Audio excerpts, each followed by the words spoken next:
Ngomongin tempat hiburan para laki-laki selain di bar, warung kopi, atau di tempat karaoke, biasanya mereka juga mencari hiburan yang tidak lazim, yang dimana banyak jajanannya di sana. Nah, jajanan para laki-laki ini bukan sejenis makanan atau minuman yang disediakan di Indomaret atau Alfamart ya teman-teman. Tapi jajanannya ini jajanan para wanita gitu loh, alias para wanita pekerja seks komersial. Tapi nggak semua laki-laki juga ya yang suka jajanan hal-hal seperti ini gitu. Daerah lokalisasi atau wisata syahwat yang terkenal di Indonesia selain di Surabaya, yaitu Gang Doli ya kalau yang di Surabaya. Ternyata ada lagi salah satu pusat lokalisasi terkenal yang berada di Bandung, yaitu Saritem namanya. Saritem lazimnya ini seperti kawasan di kota-kota lain di Indonesia seperti Surabaya yang punya lokalisasi bernama Doli, Yogyakarta dengan nama Sarkem, Makassar dengan nama Jalan Nusantara, dan Kota Bogor dengan lokalisasi bernama Gang Semen. Dan beberapa kota-kota besar lainnya yang memiliki objek wisata syahwat atau pusat para PSK berkumpul. Mungkin nama ini sudah familiar ya di beberapa kalangan, khususnya kaum pria hidung belang. Tapi tidak semua laki-laki juga ke sana. Bagi mereka yang tahu, bukan berarti pernah incip-incip di sana ya. Soalnya, lokalisasi di Jawa Barat ini memang sangat terkenal bahkan sejak zaman kolonial Belanda. Sudah melegenda banget dong tentunya ya. Gimana sih cikal bakal berdirinya lokalisasi ini?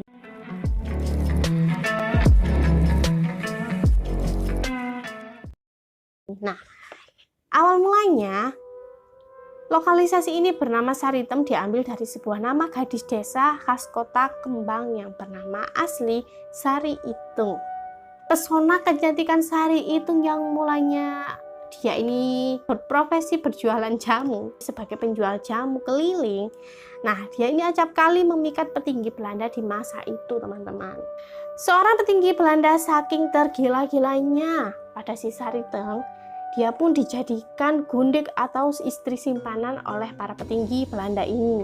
Dengan iming-iming harta dan kekayaan yang dijanjikan oleh Tuan Menir, Sari Itung pun bersedia meskipun hanya dijadikan wanita simpanan.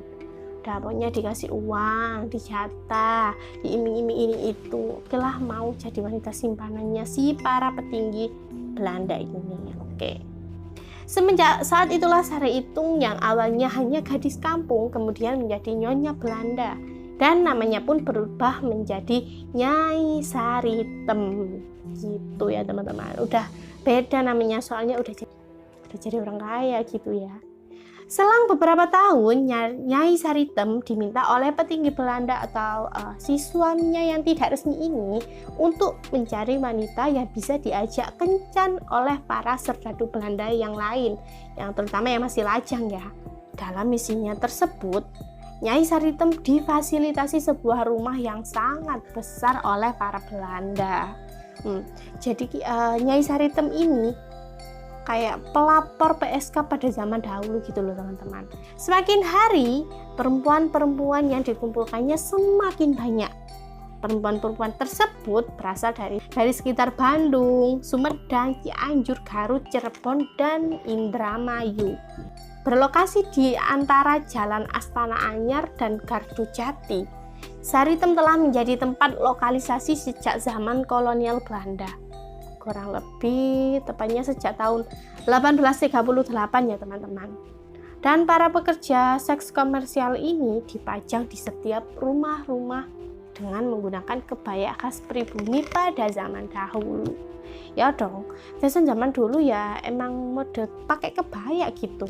Kalau zaman sekarang sih pakai bajunya ya yang sudah pasti baju yang seksi, yang hot, yang panas, yang pasti menunjukkan kemolekan tubuhnya ya kan. Jadi nggak sama ya versi PSK zaman dulu sama sekarang.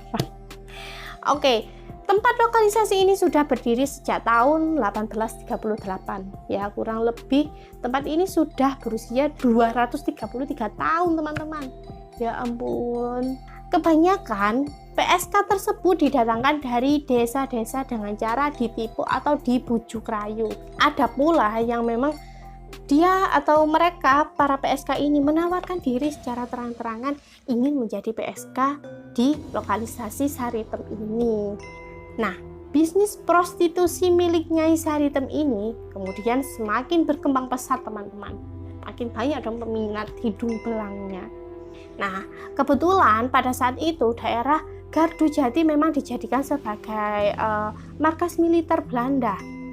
Kalangan serdadu lajang atau para prajurit yang sudah lanjut usia juga kerap berkunjung ke tempat wisata ini. Bukan tempat wisata ya, emang tempat prostitusi ya.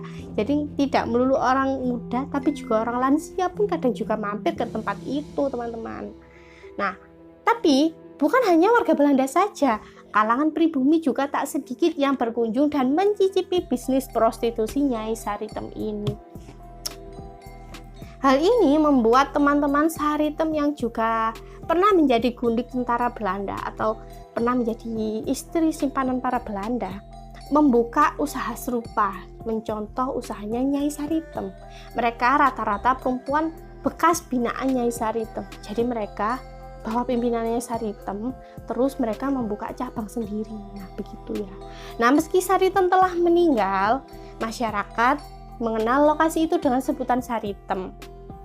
Di buku Nyai dan Pergundikan di Hindia Belanda karya Regibai diceritakan bahwa istilah Nyai yang digunakan oleh Regibai yang berasal dari bahasa Bali.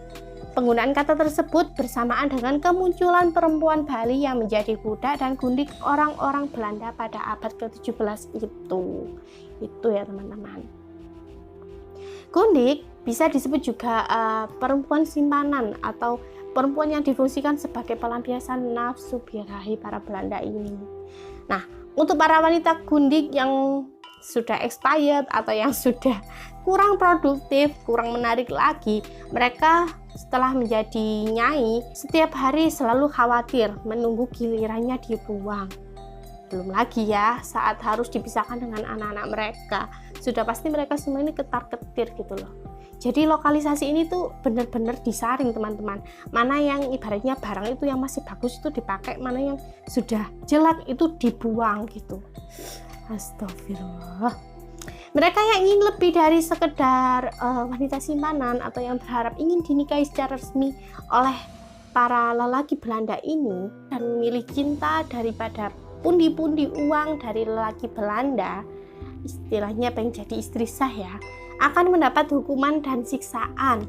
Nah, mereka ini akan disalib di bawah terik matahari teman-teman, untuk menyadarkan gitu loh bahwa mereka ini tidak mungkinlah menjadi istri para Belanda. Bahkan agar tidak pingsan saat menjalani hukuman tersebut, daerah kemaluannya para PSK ini dilumuri dengan cabai yang telah ditumbuk halus. Astaga, gila sekali ya teman-teman. Sejak zaman Belanda dulu, julukan Mojang-Mojang Pariangan memang selalu lekat dalam diri wanita Bandung. Karena apa? Dikarenakan kecantikan, kejeritaan, kemolekan, dan keramahannya. Jadi makanya para serdadu Belanda ini sangat terpikat gitu dengan wanita-wanita Bandung di sana. Nah, seiring maju dan berkembangnya kota Bandung, tempat lokalisasi ini pun terus berjalan. Bahkan saat diambil alihnya kekuasaan Belanda oleh para pejuang kemerdekaan pada tahun 1945, bisnis prostitusi ini pun tidak pernah padam. Jadi walaupun Indonesia merdeka pun, lokalisasi ini tetap berjalan teman-teman. Nah, sejak dahulu pemerintah kota Bandung berkali-kali mengumumkan akan menutup Saritem, tapi tidak pernah berhasil sama sekali. Nah, walaupun di depan jalan ini didirikan sebuah pesantren Darul At-Taubah yang ironisnya menjadi pintu gerbang kompleks lokalisasi ini, tapi ya tetap aja mereka semua nggak ada yang taubat gitu ya. Ya iya sih, kalau dipikir ya memang kalau udah kebiasaan turun-temurun ya susah ya teman-teman. Rumah-rumah penduduk pun berdiri di sekitar lokasi Saritem. Nah, lokasi Saritem berada di tengah-tengah pemukiman penduduk ini. Jadi warga sana itu tidak ngurus gitu teman-teman. Ya pasalnya lokalisasi itu telah berdiri lebih awal ya dibandingkan pemukiman warga yang ada di sana. Bahkan kala itu banyak sekali warga dari berbagai daerah membuka pemukiman di sekitar lokalisasi Saritem itu untuk mengais rupiah dari bisnis prostitusi Saritem ini. Kok malah dijadikan objek tempat sasaran buat mencari rezeki ya. Aduh. Penggerebekan terakhir di tempat ini terjadi pada tahun 2015 yang dilakukan secara besar-besaran. Diharapkan setelah penggerebekan ini tidak ada lagi kegiatan jual beli nafsu birahi di lokalisasi Saritem ini. Ya meskipun Saritem ini telah tiada ya teman-teman, toh tetap saja warga masyarakat sana mengenal lokasi itu dengan sebutan Saritem.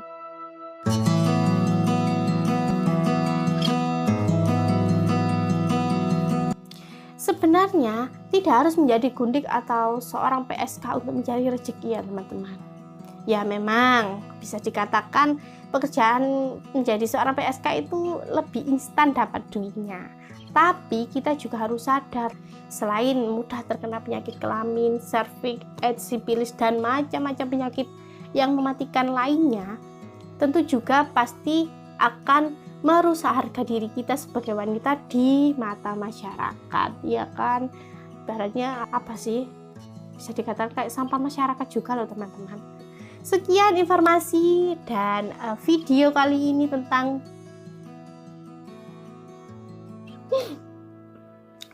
terima kasih atas waktunya dan jangan lupa kritik sarannya aku tunggu di kolom komentar. See you next video.